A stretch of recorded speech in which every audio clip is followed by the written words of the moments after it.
It's no secret that Anthony Fantano has been heavily critical of Kanye's music in the past, but his recent tweets bashing vultures might have just catapulted Fantano into the #1 Kanye hater spot.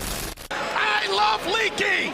This series of tweets was posted to Fantano's Twitter account this morning, and he really goes in on Kanye's new album. Fantano opened up his criticisms of Vultures, saying the album was awful and mixed like shit, followed by then throwing shots at Carnival featuring Rich the Kid and Playboi Carti, saying it's just shitty trap EDM from 2012. Fantano goes on to say he can't even tell what parts JPEG Mafia helped with, which is probably the best outcome for him here, and finally he wrapped up the criticisms by saying HOODRAT is the worst beat on any Kanye album ever, period. Delusional weirdos will disagree. Well, I think that probably makes me and a whole lot of other people delusional weirdos, since the HOODRAT beat is actually absurdly fire, and in my opinion, one of the best on the entirety of Vultures 1. Even if you dislike HOODRAT, it's very clearly not the worst beat on any Kanye album ever, so I wonder what about that song rubbed Fantano the wrong way. The Peggy tweet is ridiculous because the way Kanye develops music makes it often difficult to tell exactly what a specific person does on a song. With that being said, however, we know for sure that Peggy did do the drums on In the Stars, which totally transformed the song.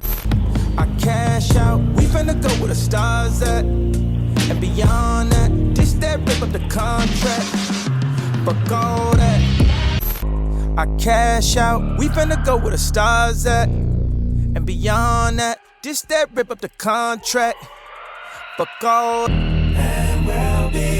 Prior to Peggy's involvement, In the Stars was cool and vibey, but his drums made the song a truly special album opener. And finally, Fantano is just hating on Carnival since it's extremely popular and going #1, literally for no other reason. It may be reminiscent of 2012 EDM trap, but that doesn't make it a bad song, and the fact that it's so insanely popular right now is even more evidence that Fantano is 100% off his rocker with these tweets. And the mixes, I think he has a valid reason to complain about, since some of the mixes are not great, but let's not act like the album is unlistenable or anything. It's really just a few songs that need mixing changes, so he's really blowing that out of proportion.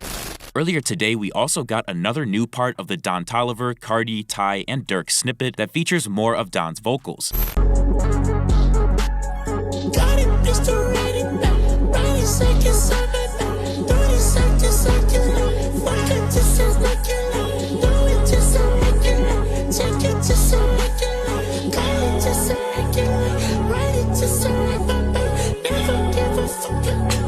Now, we did hear yesterday that the song was made during Vulture's sessions and was very likely to see a release on a future volume, meaning the song is not scrapped in the slightest, even though we got snippets of it. The Cardi community took this to mean that the song should be group bought, and we're even in the process of trying to set up a full GB for the song, which would not be a great idea. From what we've heard from insiders, this track has a very high likelihood of getting an official release in the next few weeks, so GBing it would not be wise at all, since leaking the song could cause Kanye and co to completely scrap it. Whereas if the song is not leaked, Kanye would continue to work on it and eventually release it. It does suck having to wait, but for songs like this, it's better not to group buy them, since we know it's basically guaranteed to be put on an album. I gotta say, that new song sounds absolutely wild, and I need to hear Kanye rap on that Wheezy beat, so we really need to not leak this song before it's released. And honestly, I think Fantano needs to be more creative with his Kanye criticisms. The blind hating on Twitter, especially for Carnival, just reeks of hate for no reason, especially when it's such a popular song. I will be very curious to see what he officially gives Vultures out of 10, but as of right now, I feel like it's destined for like a 5 or 6 based on what he's already said. Thank you guys so much for watching. If you enjoyed, feel free to leave a like and subscribe to my channel for more videos like this, and let me know down in the comments if you agree with Fantano's criticisms.